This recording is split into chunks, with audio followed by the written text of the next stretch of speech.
Roll up and listen to Incense and Ashtrays with Dewan B. Music for your soul.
What's up, niggas and niggettes?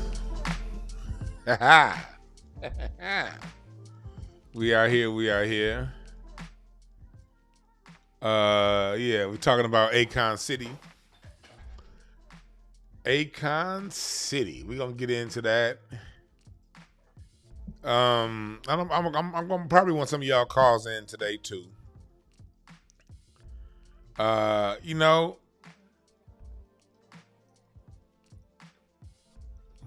We're going to talk about Akon today. We're going to talk about a lot of things.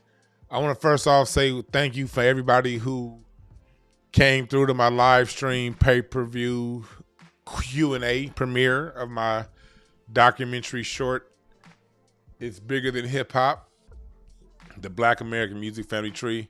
I got to thank y'all for coming out for that. It was dope seeing so much support I got.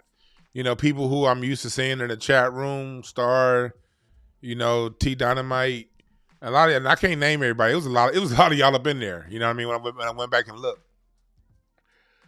you have your copy of it. I'm also later today.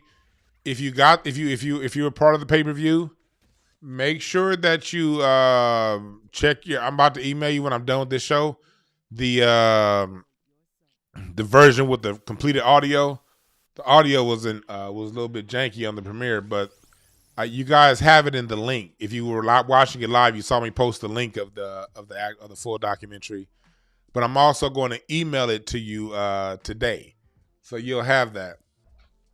And for everybody who's on Patreon, the Q&A is up on Patreon. Patreon members, you guys, if you want to see what the Q&A and go into the details of things, join my Patreon. And on Patreon, we have the Q&A if you want to go back and watch it. And also for everybody else, the documentary short, the regular version premieres on Friday at 4 p.m. Pacific Standard Time. For everyone else, you'll get to see what the people who are part of the fundraiser Q&A got to see. That'll be available on Friday at 4 p.m. right here on this YouTube channel. Like I told y'all before, the documentary is free. The Q&A was to raise funds for the series. And in that, if you look through my IG, hell, if you look on here, you'll see that we've already started filming for the next episode. We started filming last Wednesday down at the my live music night with me and Tashina. My director and I, we started filming last Wednesday. So yeah, that's already broken ground. You know what I mean? So again, that broke down because, you know, in a lot of ways because of you guys' help. You know what I mean? And for those of you who want to know more about what me and T got going, here my mic went out. I want y'all to look at my man Son, the one who helped me put my documentary together. He was down there this past Wednesday, the live music night. See, not only do I have a documentary on out there, I'm the real motherfucking deal. We got the live band and the live music happening for you live and in person here in LA. So it ain't just about, you know, it's about the documentary and it's about the information, but it's also about providing a night so folks can have a good time, the live music. Take a look at this, look at this, look at this. The story of the motherfucker that does too much. DeWan Brown. Welcome to music. We are here to celebrate music. The reason why me and Tashina did this night is because we want to celebrate all the greats that have embraced the stage before us.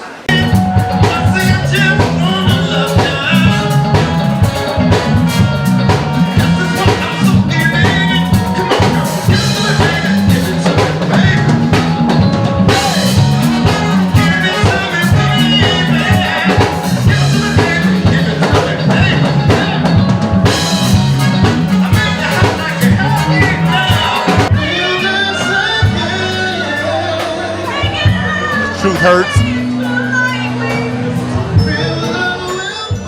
Truth Hurts dropped her new single, R&B Love. She dropped her new single, R&B Love. This night, this was my surprise guest. I told you I got some dope surprise guests coming. And this song was dope as hell. That song was dope as hell that she dropped. This is what we provided in person. Listen to T.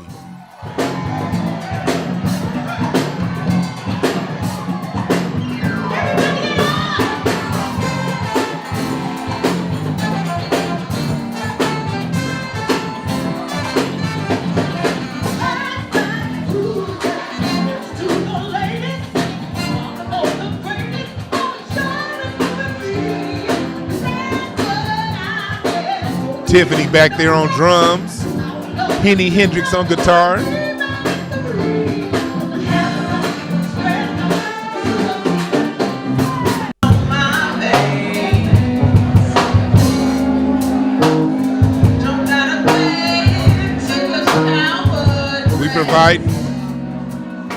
We provide opportunities for up and coming singers. See, what you see is not only do we have Truth Hurts, we had superstar Tashina Arnold in the house, but we also opened up the stage for singers that got good voices. Like, come on down. We got a live band, sing a cover tune. This is what we own in LA on Wednesday nights, every other Wednesday. I used to hoop with this nigga back in the day. I didn't even know he was a singer. I was like, PJ Yellow, I was like, you sing? He was like, yeah, I'm singing. Oh, this brother turned it out right here.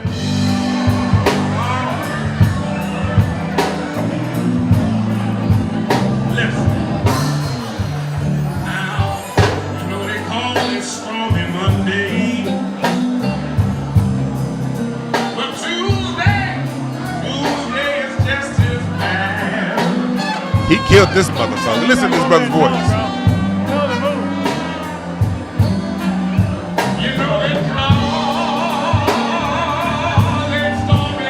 That big thing said that's Slink's son. Slink was there too.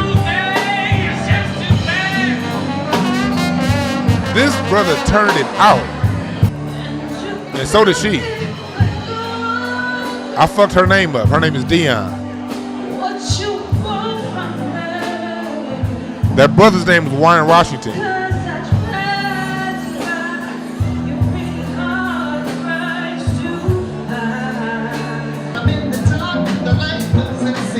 This brother's name is Chris Martin. That Spanish joint by D'Angelo, he sang.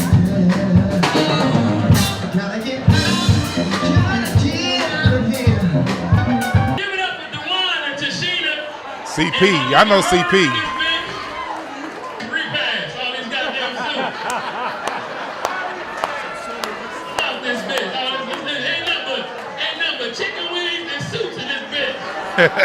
So welcome again to music. See? Yeah. So that's what we own here in Los Angeles, California. That's what we own here in Los Angeles, California. You dig? That's what we own here. That's what we own here. Look for the next show, November 22nd. You never know who's gonna show up. You never know who's gonna show up. See, that's the whole project. That's part of the project that we got going on here. I got my Black American Music Family Tree, followed up by a documentary, followed up by a live music night. And I know people in here, I ain't gonna act like I didn't see what it is. There's a certain, people have been tagging me about, I guess, some internet troll is gonna be talking about me later on today, I guess. You guys have told me about. And I'm here to say, I ain't giving it no energy. Because that's the kind of shit that comes up when you doing dope shit. You don't stop dope shit to gossip. You don't stop what you got going dope to address people who don't got nothing dope going on other than what they got to say about somebody else. So if you came to today's broadcast because you hear some internet trolls saying something about me, welcome. And if you're in LA, come on out every other Wednesday night. We doing it big. You dig? Live music. Live music. Yeah, CP ripped that motherfucker. London Brown came on that last show too. The next show I got some unnamed. I'm not gonna tell you which. I'm not telling y'all nobody who coming to these shows. Y'all gonna have to find out the next day. You know who's gonna be at the show every Tuesday, every other Wednesday? Me. That's who's gonna guarantee to be there every other Wednesday. Me. Cause I create dope product. And before I get into Akon City, black folks, man, all you gotta do, if it comes to your mind to create, do it. For you guys listening in here, y'all know it was this time last year, it was you guys in the chat room, I was saying, man, I think I want to do a live comedy show again. And y'all was like, do it. And I was like procrastinating. And then y'all was like, nah, nigga, do it. I was like, all right.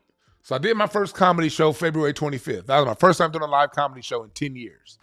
I stopped doing live comedy shows like back in 2013, like producing them. I would do other people's shows, but I stopped producing shows back in 2013.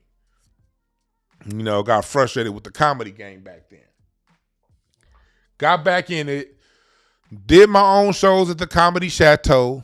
Those were all sellouts. And y'all saw the pictures from those. I gotta put together a collage. Reza Islam came out to some shows. Of course, Tashina was there at the shows, Isaiah, and my mom, and really the big thing, my mom and my dad came out. And I was able to do comedy and make my mom and my dad laugh. Because my mom and my dad, they black folks. They conservative. They get cringy when it get to be too much. You know, I was proud to be able to provide a comedy show, although it wasn't clean comedy. Of course I cuss. I'm not going to not cuss. I was able to provide cursing, but funny comedy for my mom and my dad to enjoy. And then I started doing the shows for Tariq's Museum. I produced all of those, if you didn't know. All the shows for the Hidden History shows. I booked the comics. I ran the light. I made the show when it came up for the comedy side of the game. Everything else, that was all on the museum. But as far as them comics, I produced those shows. I booked the comics. I host the shows. And I timed the shows out. All that kind of work. I did that for the museum. Those shows popped off. Very successful shows for the Tariq's museum show. I did my Dallas show. I had over 100 people show up in Dallas to see me. Big love to everybody that came out to Dallas to see me. And then last week, I had been wanting to do that live comedy show and music show for over 10 years. And I finally, it wasn't right. It wasn't right. I had gotten discouraged because, y'all know that story. No point in bringing up old news. But with that being said, I got back on my horse. You know what I mean? And then last week's show with Tashina, we only had 6 days to promote that show, and we had over 300 people show up. We had a line around the corner before the night started. All that comes from having an idea, and no matter what you face with, getting off your ass and doing it. Hold on one second. I gotta turn that other TV down. I'll be right back, y'all. Give me 1 second. Well, actually, no. Before I go, I got this commercial I want to run. I got a dope ass sponsor who wrote a stupid, crazy dope ass book, Diary of an Amerikkkan Stepchild. I want y'all to watch this, and we're gonna get back and we're gonna get started, and we gonna get it in. All right. Let me see here. There we go. All right. That moved from it. Here we go. Let me stop. All right, here we go. Let's see. Here we go. Here we go. What the fuck? No, I don't know. Mini player. What in the hell? What just happened, y'all? Here we go. Here we go. I am Amerikkkan Stepchild, and this is my diary. This diary is dedicated to the descendants of American slaves. Born in the projects, ass out, the beginning was the end for me. No time to pout. Born in the projects, ass out, the beginning was the end for me. After 20 years of silence since the Miami Beach police assaulted me and almost killed me for absolutely no reason without being held accountable, with the support of the white supremacy religion system, namely judges, lawyers, and municipality, I tell my story. The link to that book is in the description bar. All right. Hopefully I can get Larry to call in and talk about it. We're gonna talk about Akon City. So Akon is back to pushing this Akon City shit. Akon is back to pushing his Akon City shit. So he recently did an interview about the city. It was over here on, I'm not going to play, it's over here on, it was on Revolt. It was on Revolt, and he's talking about building Akon City out. And mind you, the reason why I'm talking about this is because Akon is saying that he needs black Americans. Black Americans will be millionaires by investing in Akon City. This is from face-to-faceafrica.com. So Akon, the person that said black Americans don't have any soul, any swag, basically, every time he gets a chance to talk about black Americans' music, black American culture, he finds a way to shit on us. Y'all notice that? Akon loves talking shit about black Americans.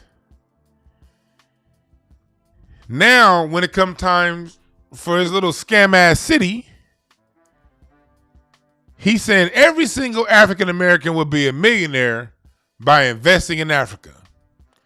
So, you see Akon basically doing that shit that white folks do. These niggas ain't shit until we need you. Now, all of a sudden, come over here, black people.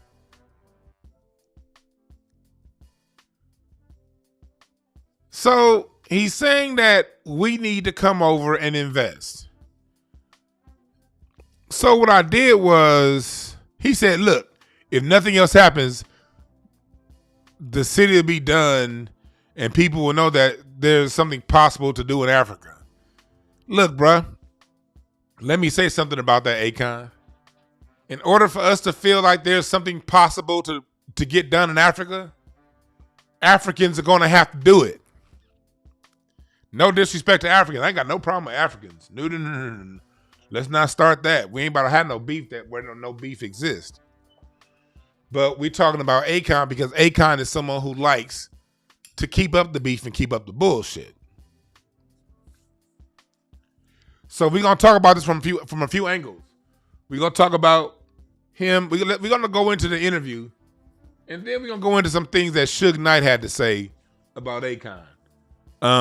For those of you who've been listening for a long time, you know that the night that Akon's security guard got in a fight with Suge Knight, I was there. I'm an eyewitness to that fight. All-Star Weekend in Phoenix, at the W Hotel in Scottsdale, Arizona. I was an eyewitness to that melee. So we're going to listen to what Suge Knight had to say about that and where that was born from. And then you'll get my point of view as an eyewitness to that melee.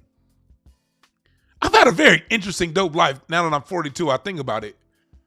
I was at All-Star Weekend in New Orleans when Michael Jordan cussed out Chameleonaire and told him to get the fuck out of his face. Chameleonaire wanted an autograph from Michael Jordan. And Michael Jordan was like, looked at Paul Pierce, was like, who the fuck is this nigga? Get this nigga from away from me. I was like 15 feet from them niggas when that happened. And I was about a good basketball court away from Akon's security guard when he smashed on Suge Knight. But I'm going to tell that story on the other end of this. Yeah, the barber. I think that was a security guard. We're going to get into that. But here it is.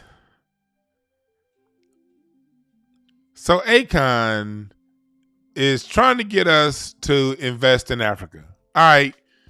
Now here's a video I'm about to play. I'm not about to show the video for copyright reason, but this is definitely fair use. So listen to what Akon has to say. I have it playing at 1.5 times playback speed, so the audio is very fast. All right. So listen closely. As this segment right here is Akon basically describing the city and what is coming. So we're gonna what we're gonna do today is we're gonna break down Akon in his own words, and then we're gonna bring this back full circle. All right. Is that cool, chat room? In the meantime, hit the share button, hit the like button. Thank y'all for joining. Like I told y'all before, the documentary is going to drop on this very YouTube channel Friday at 4 p.m. And for the people who want to listen to the Q&A playback, you got to join my Patreon to listen to the playback of the Q&A for the documentary. All right? So let's go on in here and listen to what Akon has to say about building Akon City. Let's see here. I gotta find a graphic to put over this. Thumbnails. Let me find a graphic to put over this. There we go. Boomty bam, woomty wham. Let's go. Super city in your country, and in Senegal. It's been a lot of speculation, different diagrams that have been drafted, but I want to hear straight from your mouth. What's the vision behind it, and where are we at currently with it? This is the vision for Akon City. It's for the future, and it's for the youth. Because the whole idea, if you want to build a city, you got to be thinking the future. You know what I mean? I think the city is right now, it's a 10-year project, estimated. With all the latest new technologies, though, it might get shorter. You know what I'm saying? So for those, if it's too fast, he said, this project we're building is for the future.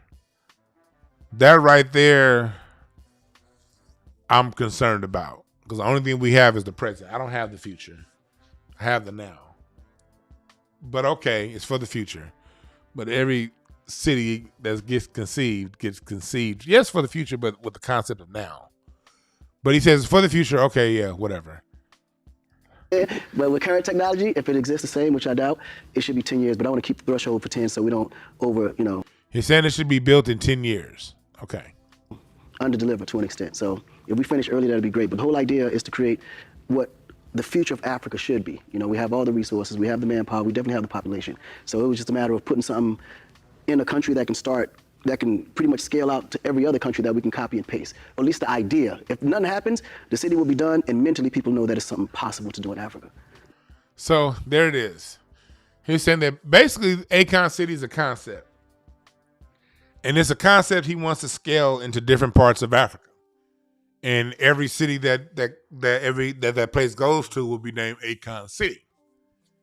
And so what he's saying is, if nothing else, he wants people to know that something can be done in Africa. So what he's doing is he's basically asking Black Americans to invest in hope. Here's why I'm calling that out. Black people, we don't need to be selling each other hope, man. Black people have been sold enough hope. The last thing we need is a motherfucker selling us hope. That's the last thing we need.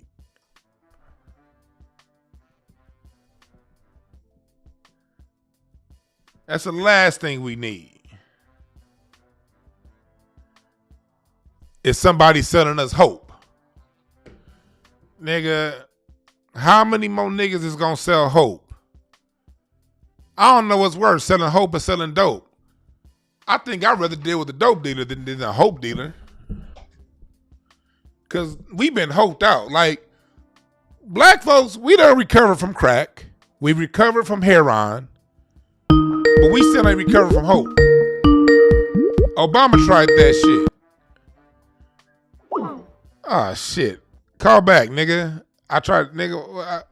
I couldn't. Now, hold on. There it is.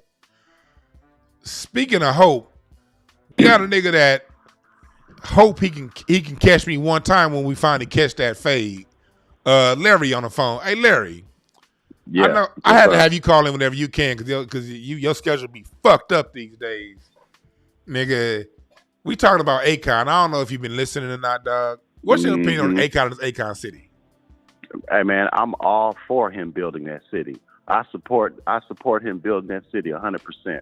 I also support him getting money from Senegalese people to rebuild that fucking city 100%. We got our own shit to rebuild.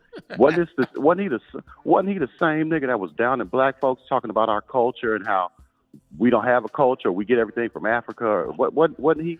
Yeah, he was saying if you look at like Afro beats is the future, and basically if you want to see swag, if you look at the kids in Africa dance, basically the black people ain't got talent like that. Basically what he was saying.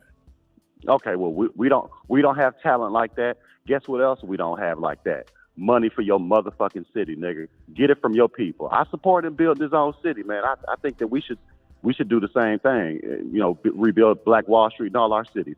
But nigga, we ain't pitching in on shit because we got to get over there to enjoy the fruits of your motherfucking city, and that takes money. So if we giving you money to rebuild your city, what makes you think we got money to relocate and come to that motherfucker? That's what I'm saying. And matter of fact, I'm not about to. You see that nigga hairline on the thumbnail? Dog, no. Yeah, no. I don't look. How much money? I don't know if I can trust investment in something. He paid for that. That's a man wig. That's a man head wig. I don't know if I can trust somebody that pays for a hairline like that. Say, man, the last person I trusted with a hairline like that owes me a lot of money. So I ain't making that damn mistake again, dog. That shit's over. Nigga, that motherfucker got a crop top toupee. What the fuck? Man, I can't. Nah, man, I can't. Why should I support you and you don't even support a good barber? Like, nigga, get the fuck out of here, Akon. And, hey, I heard that point that you made about selling black people hope. Dog, here that word comes up again, dog. We ran to the polls, 16 years ago, based on hope. Yep. Like, we ran 15, 16 years ago, everybody ran to the polls based on hope. And look what the fuck that got us, dog. Nah. That shit's dead. Fuck you, Akon. Build your city, but don't ask us for no goddamn money. Yeah, like what do you like? Akon talking about building a city. He's saying that people need to know that Africans can do it. Well, for us to know Africans can do it, wouldn't they need to do it themselves first? Exactly. Man, do it yourself. Prove it. Prove it. I haven't gotten to this point in the video yet, but you're gonna be off the phone by the time I get to it. Later on in the video, he gets to a point to where like he's talking about Africa this, Africa that, but then when he gets into talking about the Black American and what happened in America, he's gonna be saying, "We built America. If we black people can build America, we could relocate back to Africa and build Africa." He's gonna say that later on in the video. What do you think about him on this we shit when it comes to building America, but when it came down to style and swag, he was talking about Africa? What you think about that shit? Man, you don't get to pick and choose when you want to be one of us, dog. See, you want to claim your roots when it's time to like pump up Africa and make Africa look good. But then when you need some bread, you turn into a French nigga. It's we. Nah, fuck you, Akon, and your motherfucking hairline, and your city, and your music, and your label. Fuck everything about Akon, nigga. And definitely fuck his music, because I see you whining and grinding up on the floor. I ain't like it then. Wait a minute. Correct me if I'm wrong, but wasn't Lady Gaga on his label? Didn't he sign her? Yeah. There your bread go right there to build your city, nigga. Ask that bitch for it. Right. Why you coming to us? Nigga. Man, I'm so tired. I'm so tired of us being used, dog. I really am, dog. We get used for every fucking thing, dog. I wish we would just.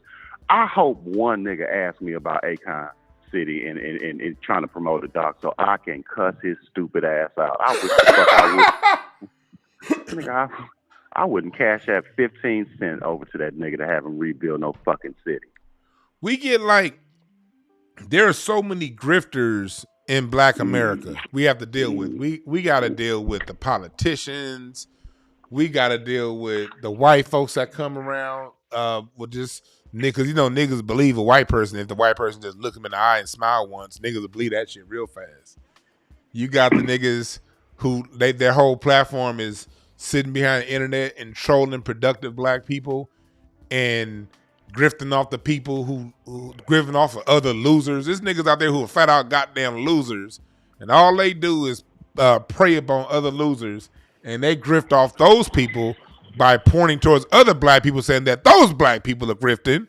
It's like a whole. It's all around. You got African grifters saying build Akon City. You got the Pan-African grifters saying, hey, let's go ahead and let's open up a hotel in Haiti. You got grifters all the way the goddamn around. That way when somebody like me come around, because Larry, you know how long I filmed that documentary last year. Mm-hmm. I did not want to do a crowdfunding because I didn't want the attention that came along with it. You know what I mean? Mm-hmm. Yeah. I sat on that bitch. I filmed that documentary August 22nd, 2022 is when I filmed that motherfucker. And I've been sitting on that footage for a damn near year and a half ever since, because it's grifters all around this bitch. And all I want to do is put out a project to teach our history, But nigga, I gotta sometimes drive motherfucking Uber to bring bills and bring money in if the other businesses ain't going right.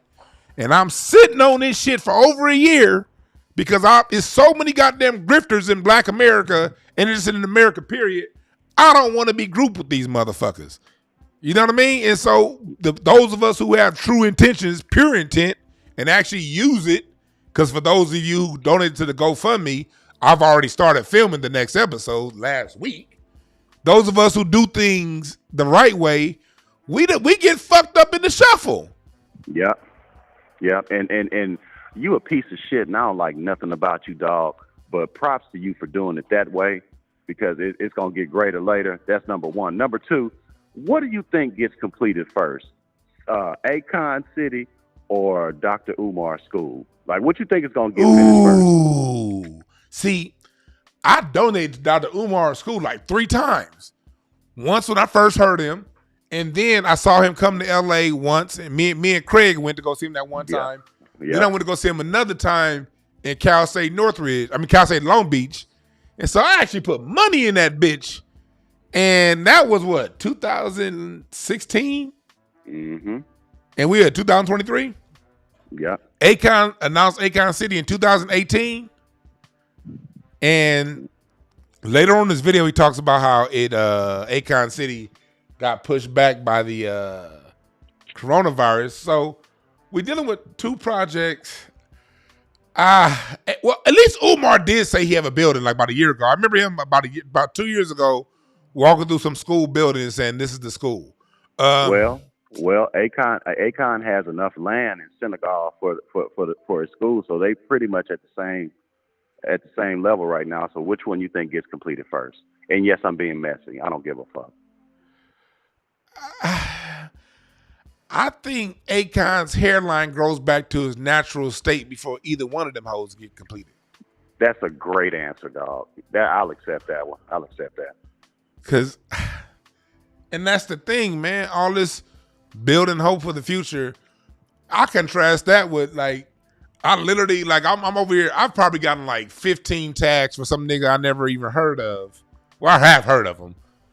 Ready to troll me on this YouTube show later on today over my damn documentary gear. I released a full fucking documentary before I asked for a goddamn dime. And these niggas still trying to put me with other people. What the fuck? Man, hey. Man, people ain't shit. I'll tell you what happens before all of that. I beat your ass on pay-per-view. That's going to happen before the school and Akon City. I can promise you that. Y'all stay tuned for the details. We're going to fight on pay-per-view. I'm going to kick his ass, and y'all ain't going to get y'all's money's worth because I'm going to knock his bitch ass out within 3 seconds. You ain't going to kick my ass. We're going to get in that boxing ring, and I'm going to take you to class. Okay, man. That's okay. Yeah, we going to fight. It could be tonight. It could be outright out of sight. Oh, okay. All right. Well, I tell y'all what. Nah, dog. All I know is this, nigga. If we fought, dog, nigga, I'll slap 4 more inches onto your beard, bitch. I'll slap you in your beard to grow longer than the Anunnaki beard, motherfucker. Yeah, well, sounds good. Hey, y'all keep supporting Dewan. Y'all support that documentary. If you see his fat ass face on the flyer, go see him. Buy his merch. And I'm out. Fuck you, Dewan. Man, take your whole ass back to work before I beat your ass, nigga. That was Larry Hoe ass Goodwill. Yeah, man. I'm tired of motherfuckers grifting off black people for future and hope, selling us hope. Niggas don't need hope, man. We need things. We need experiences. We need knowledge of self. See, I've never had an issue with people raising money for documentaries. Like I've put money behind every single black documentary that I've got. That if you have a documentary on black folks, and as long as it ain't pushing no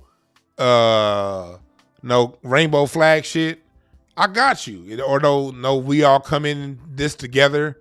I put money behind like 2. Jason Black, that one he did, what was that? The last one he had did. I remember I donated to that. I donated to I didn't find out about like Tariq and Hidden Colors till Hidden Colors 3. So like from Hidden Colors 4, I donated to those. I donated to crowdfunding for, there's this other one that was called Out of Darkness, I think it was. I donated to. I donated to like I used to always donate to the Dr. Claude Anderson's Harvest Institute.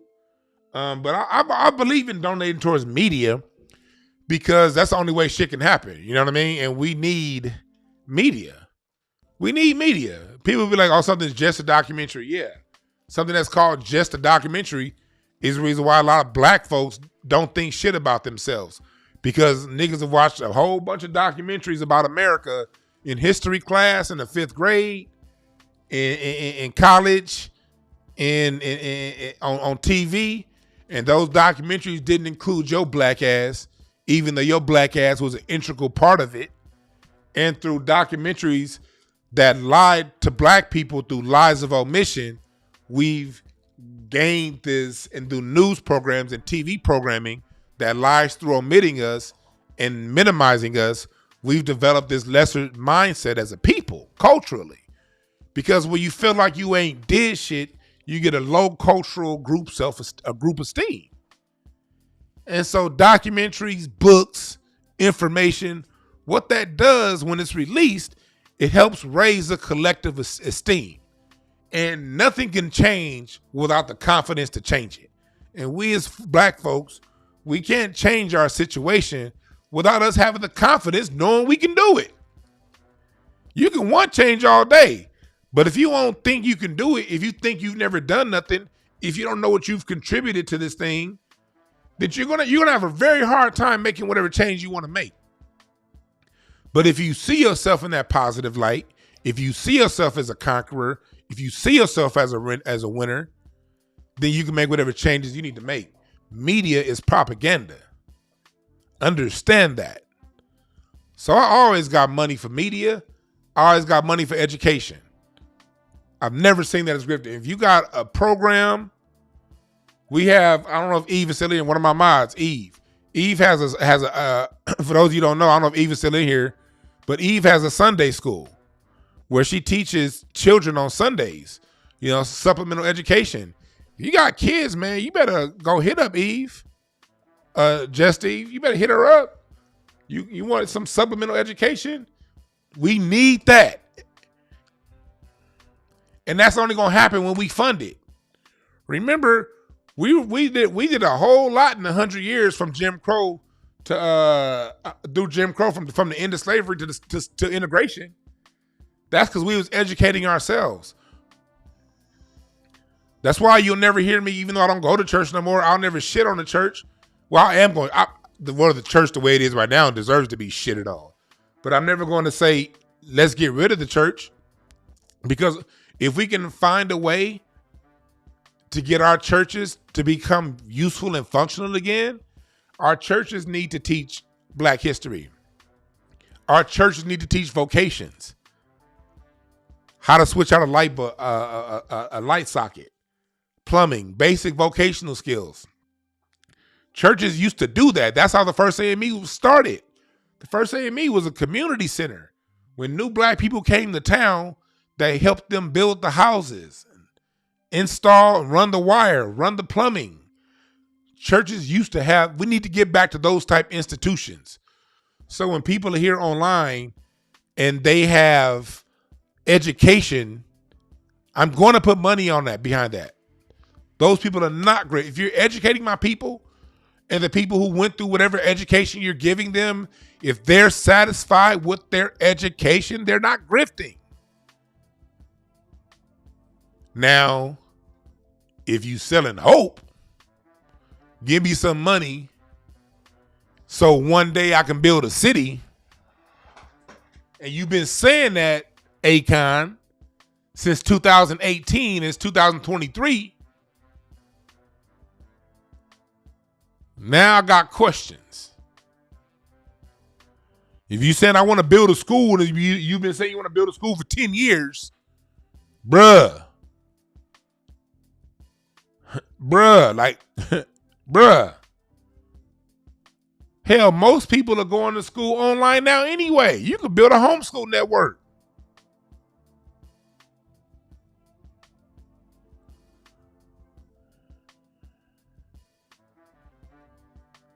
So this is what we dealing with. Let's go into more of what Akon's talking about here. Let's go more in to the shit that he's saying. Then we're going to go a little further.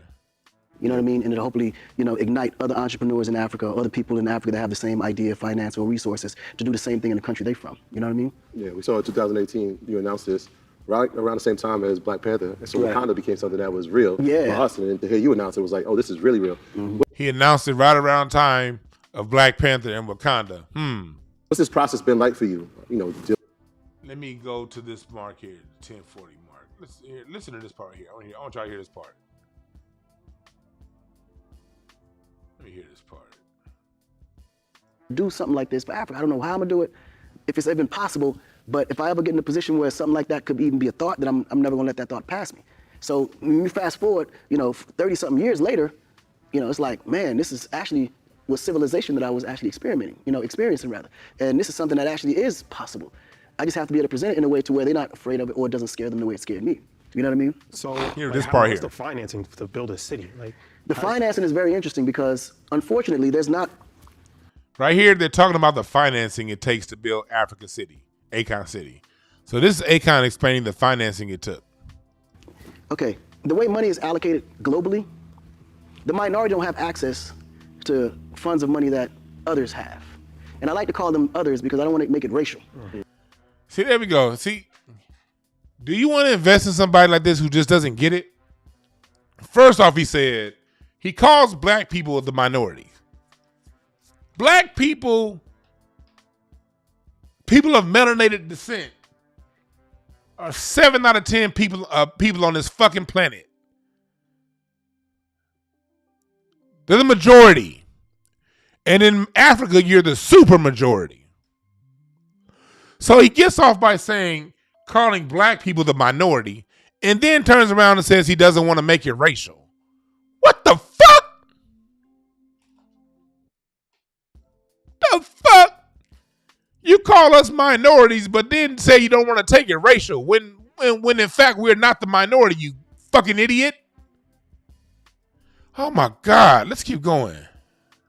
But for the most part, we have the same systems that we have that's in front of us, but we don't all have the same systems that we have access to. And when you look at a project like that, especially in a place like Africa, which has been controlled and colonized for so long, there are certain parts about that continent that they can't afford for it to advance. And a city like Akon City is not only going to make the continent advance, but it's also going to advance the mentality of the people living there, which is a huge problem, because it will completely change the dynamic of how the financial system itself works. Because the moment Africans wake up and understand the power and the resources that we hold and the value that we are to the rest of the world, then clearly decisions will be made in favor of Africans and not others. You understand what I'm saying? So it's been a struggle. It's been a struggle from the moment I started, but the project itself was originally estimated to be a $6 billion project, completely built out. Now we kind of scaled it down a little cheaper because of the fact that technology has advanced a lot more, things that we would spend a lot more for, we don't have to. And then we're also using a lot of the resources that's already in the continent, so we don't have to, pull out and export, or import rather. So what ends up happening is now we're saving a lot more money. So we didn't, So you originally came out with estimates, and you're telling me you weren't considering using the resources within Africa. You had to find out 5 years after you announced this shit hey, maybe it's a good plan that we use the resources under the ground in Africa. Mind you, this whole segment, I'm playing you the full segment where they're talking about financing this. He still ain't really talked about the financing. He's just kind of talking around it. Let's keep going. pretty much chopped it pretty much down. I won't go specifically into detail of how much because the price is changing as the project is growing because more people are coming in, more investors are coming in with resources that I didn't have before. So now it's becoming a lot easier now that we broke ground. Yeah, one of the things. The prices is changing as things move forward. I don't want to be specific, but he's asking Black Americans to invest in something that he doesn't want to be specific about. Let's keep going. You've been adamant about is having African Americans coming back to Africa. You just said the number of $6 billion to build an entire city. Right. We just watched the Washington Commanders be sold for $6 billion. Yeah. A group of investors came together to buy a football team. A team. What do we need to do to get people to actually look at Africa as an investment? We know the resources are there. We know the population is there. Right. What are we missing to get people to realize this is a place we should be investing? Well, he asked if it's too fast. If it went too fast, he basically asked, what do we need to do to get people to realize that Africa is a sound place to invest? Here's Akon's answer. What we're missing really is just African Americans wanting to know more about themselves, because Africa is more about you. So he says, the question was, what do we need to get people interested in building Akon City? And Akon says, African Americans need to be interested in learning more about ourselves.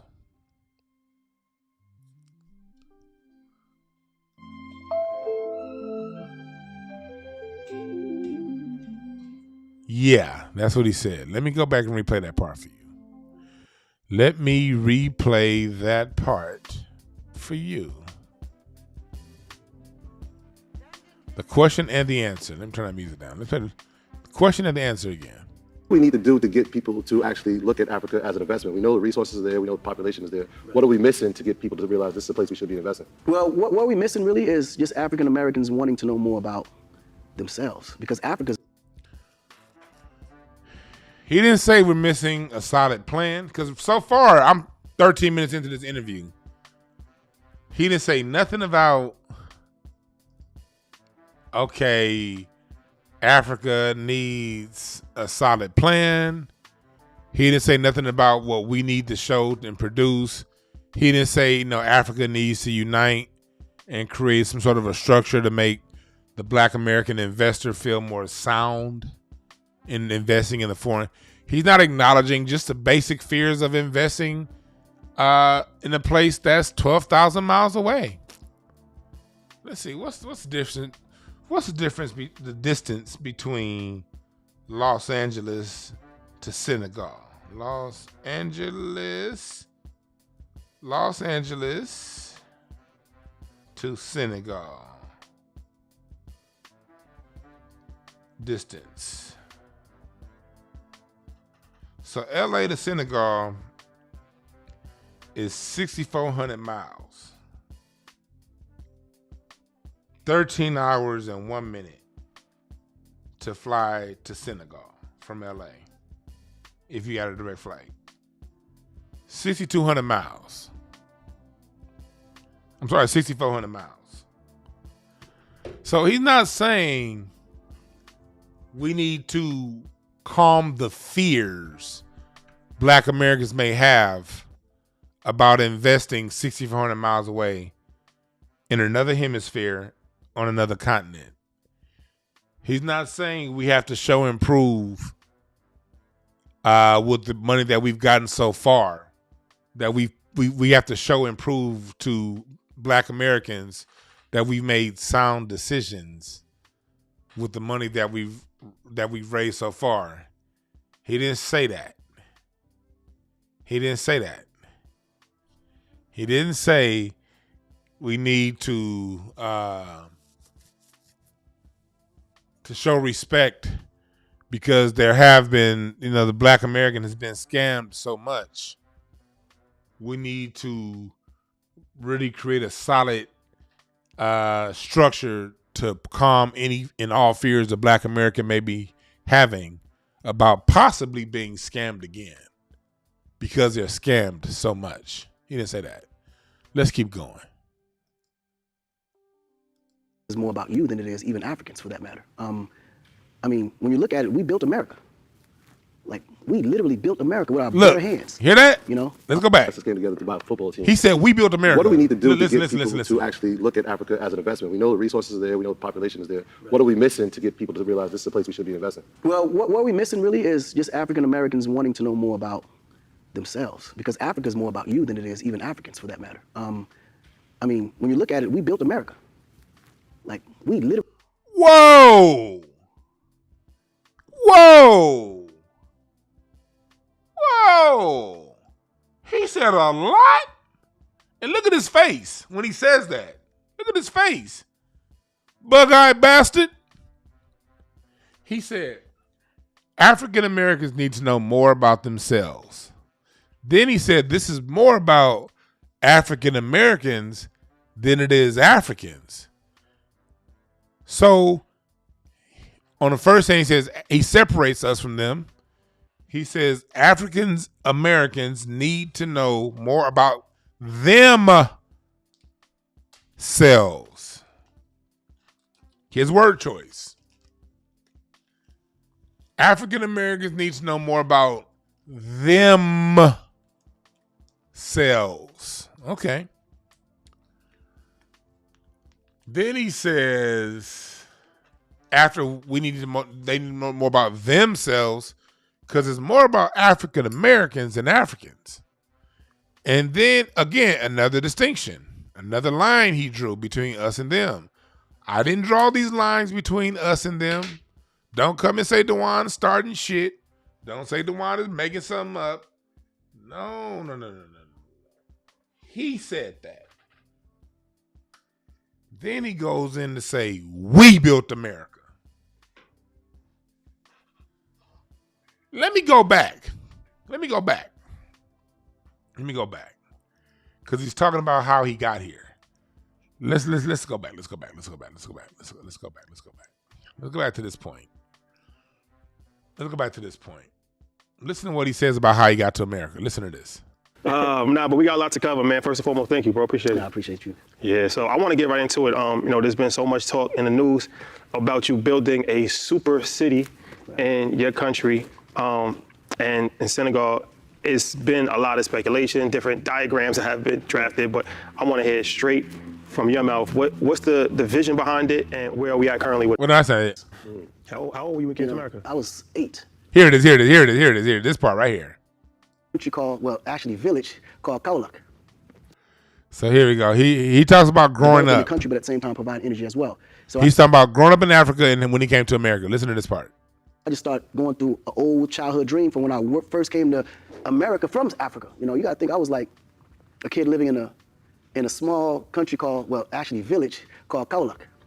In Kaulak, there's no running water, there's no electricity, there's no development at the time, no roads whatsoever. And I thought airplanes, when I saw them, I thought they were birds. How old were you when you came to America? I was 8, So he was 8 when he came to America. Let's keep going. So imagine coming from that environment and flying into a place like New York City. By the birds. That's crazy. In a bird. Like, when I got to the airport, I was like, that's the biggest bird I ever seen in my life. So he talks about coming to America at 8 years old, flying in a bird. So he talks about in his village, they had no running water, no electricity. Akon, in America, our towns didn't have that either until we built them.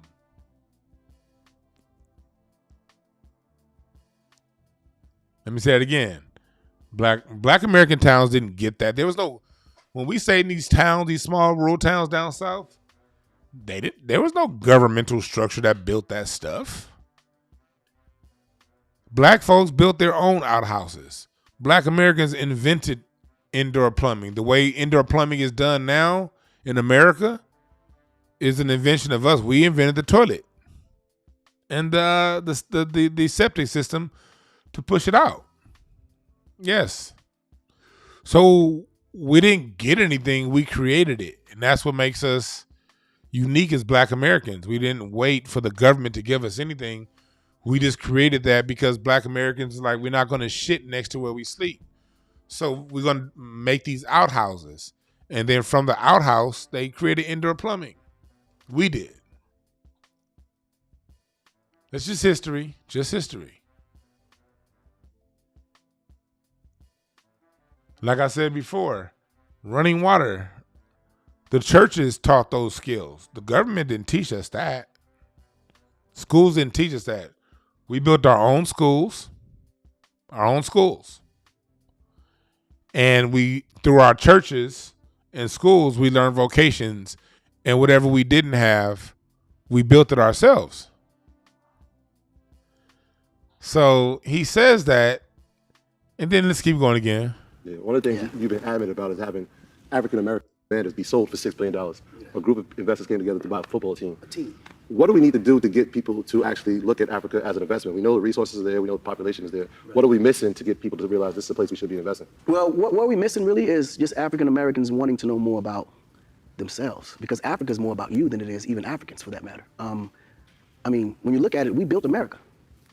Like we built America with our bare hands. With our labor, our sweat, our blood. But we've never Not only did we ever get reparations for it, we never even got credit for it. We never even got recognized for it. And I think that's what builds so much animosity and anger within our community itself, because we know how much our contribution is worth, but we never got what our just due for what the contribution given. And that becomes an issue because when you start having leaders that don't understand the dynamics of the power of what we have when we're united, then that changes the game too, because the people have to be the ones to figure that piece out. And I think the moment we get to the point where we figured out that coming together is the key to success. It's always come together. Everything will change. It's always come together when they need money. When they need money, it's come together. When they need our ingenuity, it's come together. When they need our resources, it's come together.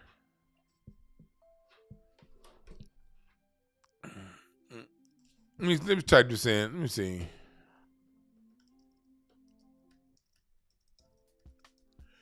Remember when he said this? Let's see if it comes up. Let me see if it comes up. Let me see if it comes up. Oh, shit, I'm live. Here it is. Here we go. Here we go. This is on, I don't want to get a copyright strike. It's on Academics page, and that nigga be handing out copyright strikes. So I'm not going to do that. Here we go. This one here. I gotta stop it because I actually got a copyright strike from this channel. Because I remember I did this interview. I broke down this interview when it happened. So I gotta be very cautious. Let me put this up. I did this interview and I got a copyright strike from this channel. So let me go ahead, change some things up, and then play this part for you. We a little different when it comes to stage presence. Now in America, oh yeah, them niggas gonna be wobbling, pants hanging half down, bored as hell, half asleep because they high as hell on stage. Welcome to Candid Africa. Truth. A little different when it comes to stage presence. Now in America, oh yeah, them niggas gonna be wobbling, pants hanging half down, bored as hell, half asleep because they high as hell on stage. In America, them boys, in America, he said, them boys, pants ain't performing, pants hanging half down. Oh, he knew he knew the distinction between Africans and Americans when it came to this.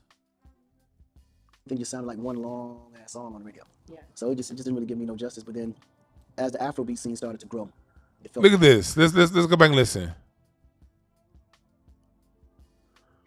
Let me go. It felt like it wasn't traditional. I mean, it wasn't original enough. Like it was so copy and paste. If one person made a hit record, then everybody wanted a hit record like it. To the point where every building on the west side or the south side, you got Amapiano growing, which is this equivalent to what our dance music is in Africa. Because when you take that tempo and you take electro or electronic, America, oh yeah. Here it is. We a little different when it for me. But then, when you got artists like Black Sheriff, who I think is monster. Amazing. But he's African. Yeah. We a little different when it comes to stage presence. Now in America. He said we're a little different when it comes to stage presence. Talking about Africans. Here we go.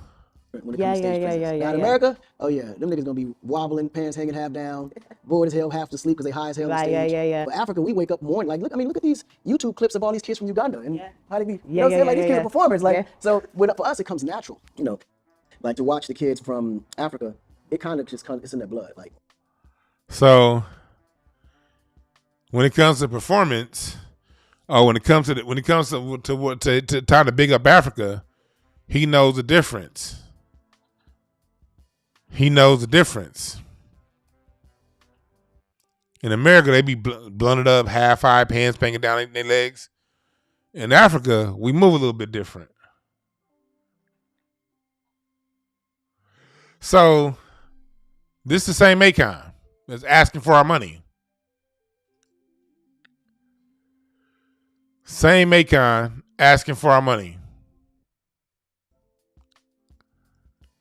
Same Akon asking for our money. So let's go more into Akon. Who is Akon? I'm going to go to that Suge Knight interview. Suge Knight had something interesting to say about Akon. Suge had something very interesting to say about Akon. And in this interview, Suge is talking about what he's doing is he's talking about the night that Akon's security guard bopped him and what that was over.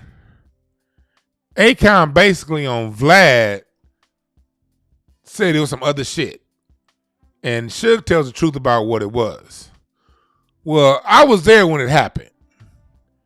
What I heard initially when I was there, what I saw was there was like a dick swinging contest going on. Akon's people was buying bottles, Suge's people was buying bottles, and as the night went on, like their booth, they both were in VIP, and their VIP booths weren't too far from each other. I remember walking past Suge's booth, and every time Suge was around, it's always some bullshit. So I purposely stayed away from Suge, that whole scene where they were. I was over here with it while they was over there with it. And so that's what I saw.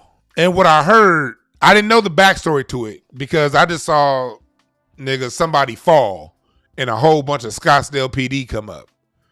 But I didn't know this part of the backstory when it happened.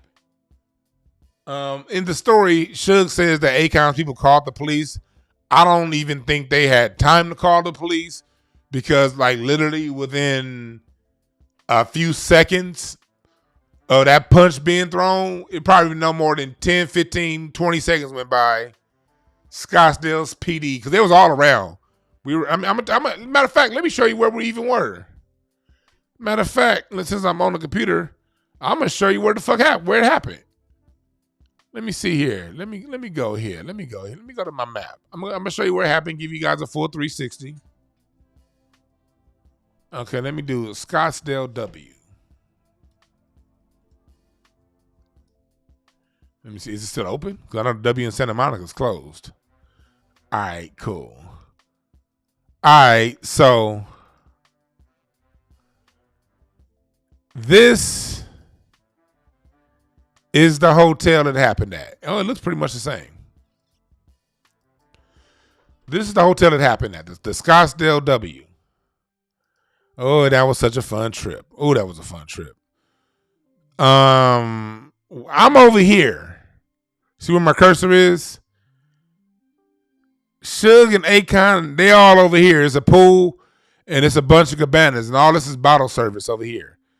I'm standing over here where these arches are. And they're over here where this bottle service shit is happening. I don't care about the rooms. Okay, this is outside. This is the party that the whole Suge Knight Akon altercation happened at right here.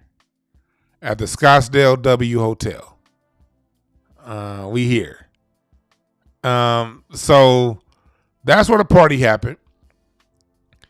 So we about to get into let's listen to Suge and his point of view as to what happened that fateful night at the W Hotel at the in Scottsdale, Arizona. Let's listen to what he had to say about that whole situation because Suge is saying some shit that I'm gonna need y'all to hear.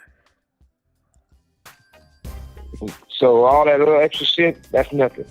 But that's enough of that. But the other thing is that I feel this too is Akon. Look here, boy. Let me explain this to you. Let's tell the truth. Now, were you there when it happened? I was there on all 4 approaches. So you're saying Suge approached you 3 other times? Oh yeah, me and Suge we was always going back and forth. Always. Over what? I wouldn't have brought it up and said she's gonna bring it up and say what it was all about. Let's tell the real truth. You know, Suge. Yeah. Some producer. Trying to get the toll. And one of my homegirls, she was a hustler. She had a little sister, 13 years old. Her best friend was 12 years old. Fair use. From what I heard, there was a producer that Suge was representing. There was a kid named Detail who I signed. Detail, exactly. Right. She in the car with her. You in Detail, call her. She said, I got my little sister and her best friend with me. I said, well, let's stop by for a second. She go by y'all hotel, in y'all room. She get a call. The dude was at the hotel she met when she was coming to see you motherfuckers. He said, come by, that's for 20 minutes. He said, I can't do it right now. I got to take my little sister's home, her friend. I'll be back in an hour. He said, come by 20 minutes. I got a big payday for you. You, Akon, said, go ahead. You can leave your little sister and her friend right here. We're ordering something to eat. She go up to the next room. She's going to come back in 20 minutes. She said she come back in about 35 minutes. She get back in the room. Her little sister and the other little girl don't want to eat. They look scared. They crying when she get in the car with them. They tell him, Akon, you fucked the little girl 13. Detail fucked the little girl 12 years old. Y'all basically right there. So when she tell. So basically, that's Suge Knight saying that Suge Knight is accusing Akon. He's saying that whole altercation happened because Akon smashed a 12, 13-year-old girl that didn't want to be smashed. Matter of fact, even if she wanted to be smashed, what the fuck are you doing smashing a 13-year-old?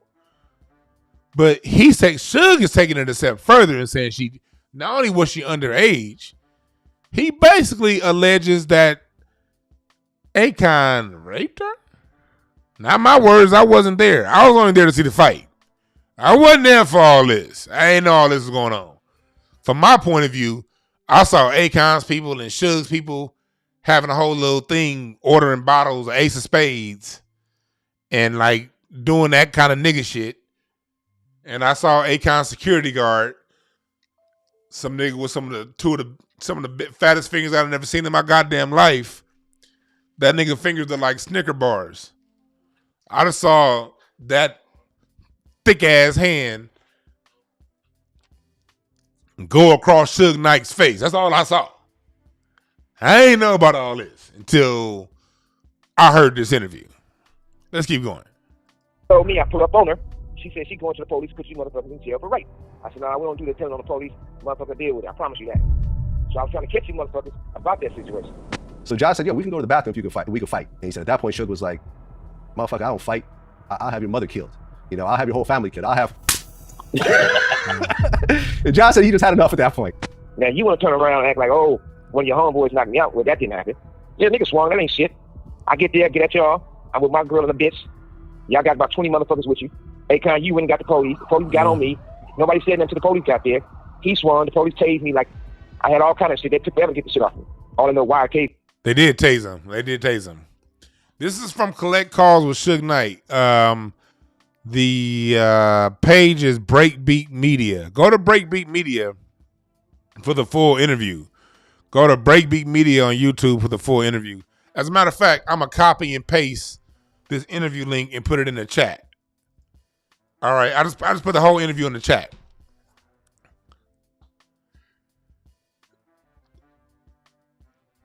So, yeah.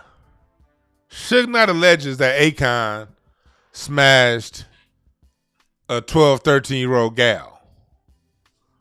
Oh, yeah, Ben Martinez said, oh, yeah, Akon did dry hump that 14-year-old girl. I forgot all about that on YouTube. Oh, that had me at a concert. Yeah.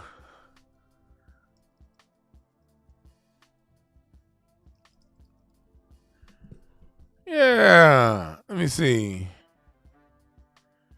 Yeah. Let me see here. Here we go. Let me see here. Let me see. Let me see here. Let me see if I can find it. Okay.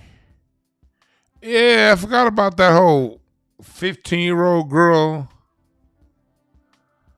thing. It's a whole CNN report on that. You know, Dirty Dancing, that is not what this was about. This was downright disgusting. It was assaulted in my view. Did you? Look at this report. Look at this news report. Except those kids that were screaming and yelling, right? In this instance, it Look was at the news report. Last month in a performance in Trinidad, he simulated sex In on stage with Trinidad. a 15-year-old Let me girl, cover the screen a up. minister's daughter. Now, there is a video of the performance, but CNN has decided that because it is so raunchy and because it involves a minor, we are not going to show you the most graphic part of it. But the issue for Out in the Open panel now is whether there is a double standard here. Akon is still all over the radio, but Don Imus lost his career. They try to compare it to Don Imus. Let me see if I can find the video. Let's see here. All right, here we go. Here we go. Here we go. Here we go. Here we go. Here we go. Allegedly, this was a minor that he was doing this with. Alleged. I don't know. I wasn't there. But yeah. So this is what we dealing with right here.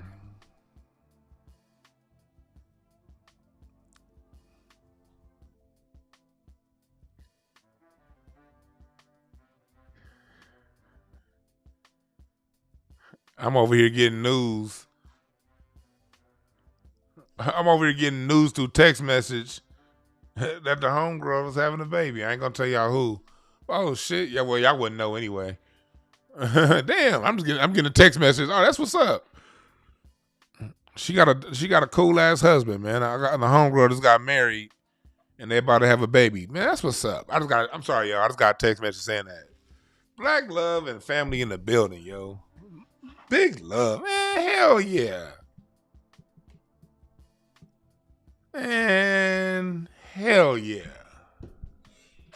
I've got some good news. That's what's up. I like hearing news like that, man. I really do.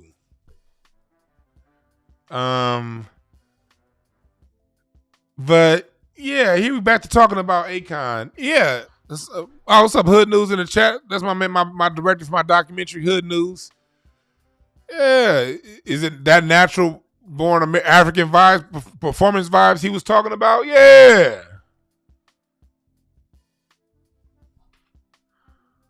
Yeah.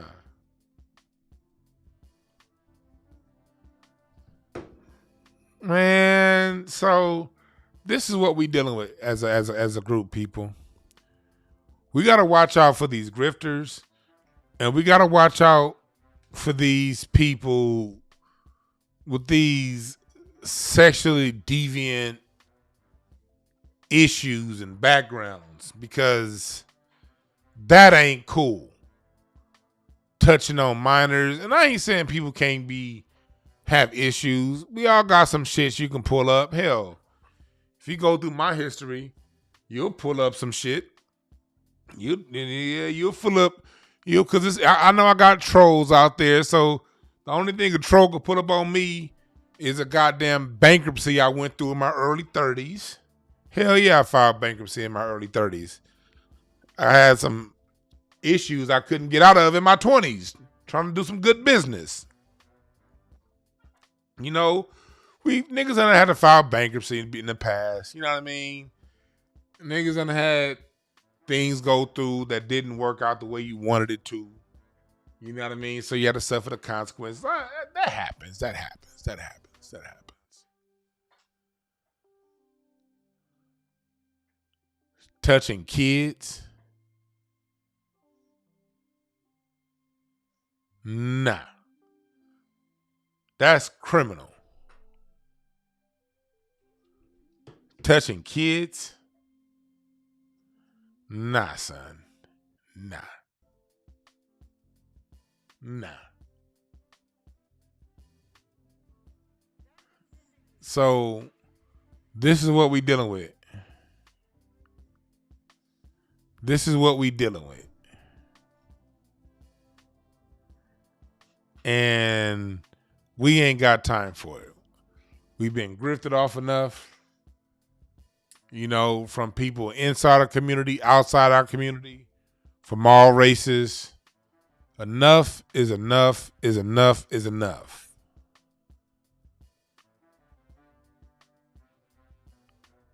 Top Flight say, I just filed. Hell yeah, I had to file. I filed. Nigga, hell yeah, I filed a chapter 30. I filed a bankruptcy. Man, let me tell y'all. In my early 20s, right when I graduated college, I had bought this house, one of the houses that I bought, and the person that was in the house never moved out. They never moved out the house.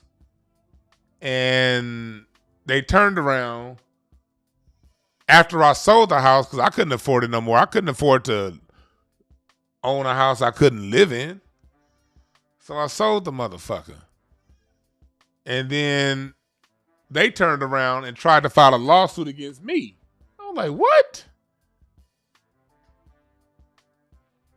And my lawyer was like, you can defend it, but it'll cost you about 20 or 30 grand to defend it, or let it go through in a default judgment and then move on about your life.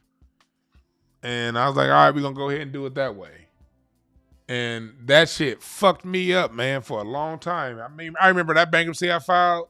Well, the situation that made me file bankruptcy, that shit like stagnated my life for like 5 or 6 years. Luckily, I was in my 20s. But that's why you take risks in your 20s. You know what I mean? I was in my 20s in college. You take risks. The risk didn't work out. I was able to file bankruptcy by the time I got to my late 20s. And then by the time I got to my mid 30s, that shit was over with. I went back to having perfect credit. You know? Shit happens. So I ain't here to I'm saying that I'm saying that to put my own shit out there. I ain't saying this to say that Akon got to do something that's, you know, that he can't fail at. You know what I mean? Failure is a part of life. You fail, you move forward. But let your failures be on your own dime. You can't go around asking other people to raise money and you don't even have a clear concept about what you're doing. That's where it becomes a problem. It becomes a problem when you draw lines and divisions between people when everything is good, but when you want some money, now we are brothers. That's when it's a problem.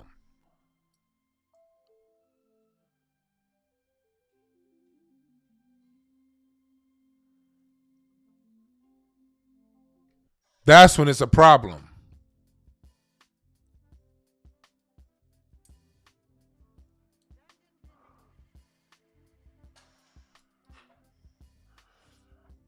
It's a problem when you want to go ahead and you want to take from people, the same people that you're talking shit about. I wouldn't have an issue with Akon City if Akon can raise the money he wants. I'm not going to sit here and say don't donate to Akon City or he shouldn't raise the money. I would love to see it get developed. I think it would be dope if Akon City, the concept actually worked out and it got developed. I am all for it. I'm with it. The only thing I'm saying is you can't shit on me one day and then ask for money the next day. That's where I have an issue.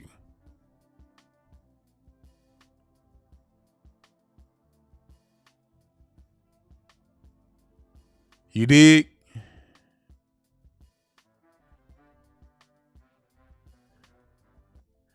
Creating opportunities means creating opportunities. You create them. You can't go around asking people that you shit on for help.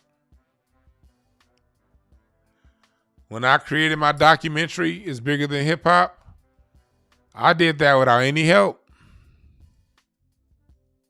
Other than my man Hood News, Hassan. He helped me get that. We did that on our own dime. And the only way it got to where it got to was by creating something. We had to create something already tangibly in existence. And then once you do that, once you create something already tangibly in existence, then from there, I can see you can go ahead and raise some money and get help to go further. But Akon, you can't talk about people grifting and all that jive talk you was talking and then ask for money. Do I want to take phone calls? I'm going to phone call just in case. I'm going to leave the phone lines open for a little bit just in case one of y'all want to talk and say something real quick. But in the meantime, let's look at some of the documentary. Let's look at this. Let's look at some of what we're talking about in this big. This is what you have coming for you on Friday. You know what I mean? And you also had your secular music at the time. We've always had music that talked about love, that talked about life, that talked about the agonies of life, that talked about the hardships of life. That's always existed. It wasn't just, oh my Lord, now I'm going to work and they're going to beat me to death. That was part of our existence. But the phenomenal thing about the Black American is, even though that has been part of our existence in America, we've never let that define us. we've still taken those experiences and made some of the best, most beautiful music that you ever heard. So when you talk about that, you have us down there, and then we. That's what we talking about, man. We getting into it. We getting it in. We are getting it in. Friday. Y'all are going to see the first episode premiere of It's Bigger Than Hip Hop, the Black American Music Family Tree.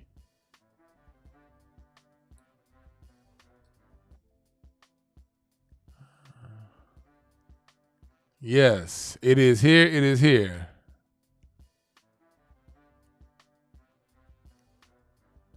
Yep. So I thank you guys for participating.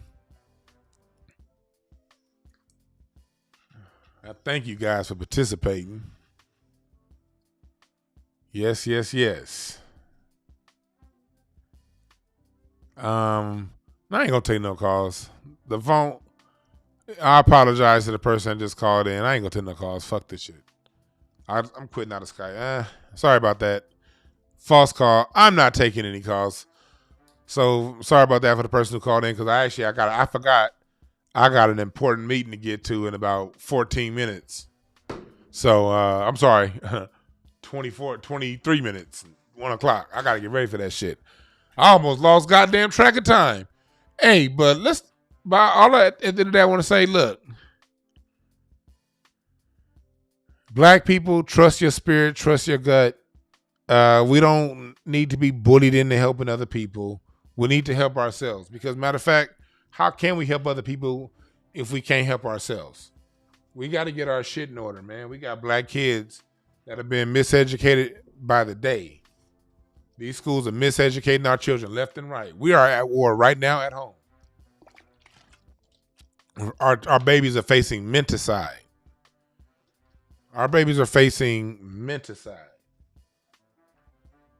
We as a people, as adults, we're facing menticide. We're facing erasure. Them basically trying to erase us out of everything we've ever done. We're facing a lot, people. And we don't have time to screw around right now with this, all right? The documentary premiere is going to be Friday at 4 p.m. Eastern, 2 p.m. Pacific, 5 p.m. Eastern.